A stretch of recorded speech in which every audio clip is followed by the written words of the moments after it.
ஸ்ரீரங்கம் தொகுதி நிலவரம் என்ன? பொன்னி நதி எனப்படும் காவிரி ஆறு, வட காவிரி என்று அழைக்கப்படும் கொள்ளிடம் ஆறுகளுக்கு நடுவில் மலை போல அமைந்துள்ள தீவு பகுதியில் பூலோக வைகுண்டம் என்று போற்றப்படும் ஸ்ரீரங்கம் ரங்கநாதர் கோயிலும், பஞ்சபூத தலங்களில் நீர்த்தலமாக விளங்கும் திருவானைக்காவல் ஜம்புகேஸ்வரர் அகிலாண்டேஸ்வரி கோவிலும் நடுமையமாக அமைந்துள்ளன. இந்த தொகுதியில் ஸ்ரீரங்கம் மற்றும் அந்தநல்லூர், மணிகண்டம் ஒன்றியங்கள், சிறுகமணி பேரூராட்சி, மணப்பாறை ஒன்றியத்தில் 12 கிராமங்கள், புதுக்கோட்டை மாவட்டம் இலுப்பூர் பகுதியில் ஒரு கிராமம் ஆகியவை அடங்கும். இங்கு பிரதான தொழிலாக விவசாயமே உள்ள நிலையில் நெல், வாழை, கரும்பு, மலர்கள் சாகுபடி செய்யப்படுகின்றன.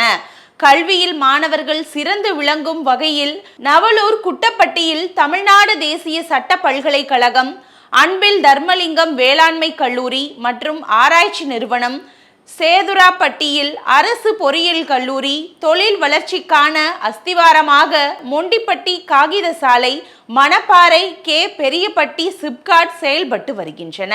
முத்தரையர்கள், பட்டியலினத்தவர்கள் பெரும்பான்மையாக உள்ள இத்தொகுதியில் அடுத்தபடியாக உடையார், பிராமணர்கள், நாயுடு உள்ளிட்ட பல்வேறு சமூகத்தினர் வசித்தும் வருகிறார்கள். இந்த தொகுதியில் மறைந்த முன்னாள் முதலமைச்சர் ஜெயலலிதா போட்டியிட்டு வென்று முதல்வராகவும் பதவியேற்றார். இதன் மூலம் தமிழக முதல்வரை கொடுத்த தொகுதி என்ற சிறப்பும் ஸ்ரீரங்கத்துக்கு இருக்கிறது. இதுவரை நடைபெற்ற சட்டப்பேரவை தேர்தல்களில் அதிகபட்சமாக அதிமுக 9 முறையும், காங்கிரஸ் 4 முறையும், திமுக 2, இந்திய கம்யூனிஸ்ட் ஜனதா தளம் தலா 1 முறையும் வெற்றி பெற்றுள்ளன.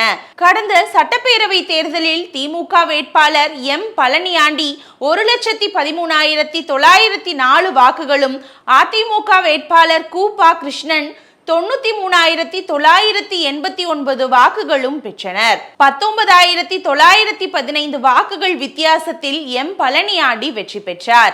இதன் மூலம் 2001 முதல் தொடர்ந்து 5 முறை அதிமுக வெற்றி பெற்ற ஸ்ரீரங்கம் தொகுதியை திமுக தட்டி பறித்தது.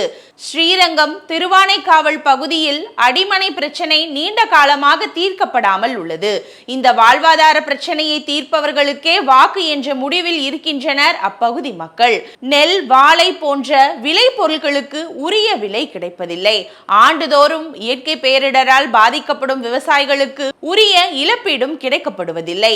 அதிக அளவு மல்லிகை உள்ளிட்ட மலர்கள் விளைந்தும் உரிய விலை கிடைக்காமல் குப்பையில் கொட்ட வேண்டியதுள்ளது. இதனால் வாசனை திரவிய தொழிற்சாலை அமைக்க வேண்டும் என்பது விவசாயிகளின் நீண்ட கால கோரிக்கையாக நீடிக்கிறது. கொள்ளிடம் ஆற்றின் குறுக்கே ஸ்ரீரங்கம் வடக்கு வாசல், நொச்சியம் இடையே தடுப்பணை உள்ளிட்ட காவிரி கொள்ளிடம் ஆறுகளின் குறுக்கே கூடுதல் தடுப்பணைகள் அமைக்க வேண்டும் என்பது இப்பகுதி மக்களின் கோரிக்கையாக இருக்கிறது. தற்போதைய திமுக எம்எல்ஏ எம் பழனியாண்டிக்கு இம்முறை வாய்ப்பு வழங்கப்படவில்லை. ஸ்ரீரங்கத்தில் திமுக சார்பில் எஸ் துரைராஜ், அதிமுக சார்பில் ஆர் மனோகரன், நாதாகா சார்பில் எம் தர்மராஜ், தாவேகா சார்பில் ரமேஷ் ஆகியோர் போட்டியிடுகின்றனர். தொகுதியை தக்க வைக்கும் முனைப்பில் திமுக வேட்பாளரும், தட்டி பறிக்கும் நோக்கத்தில் அதிமுக வேட்பாளரும் வாக்கு சேகரித்து வருகின்றனர். அவர்களுக்கு ஈடுகொடுக்கும் வகையில் தாவேகா, நாதாகா வேட்பாளர்களும் களத்தில் சுழன்றும் வருகிறார்கள். யாருக்கு வெற்றி என்பது மே 4ஆம் தேதி தெரிந்துவிடும்.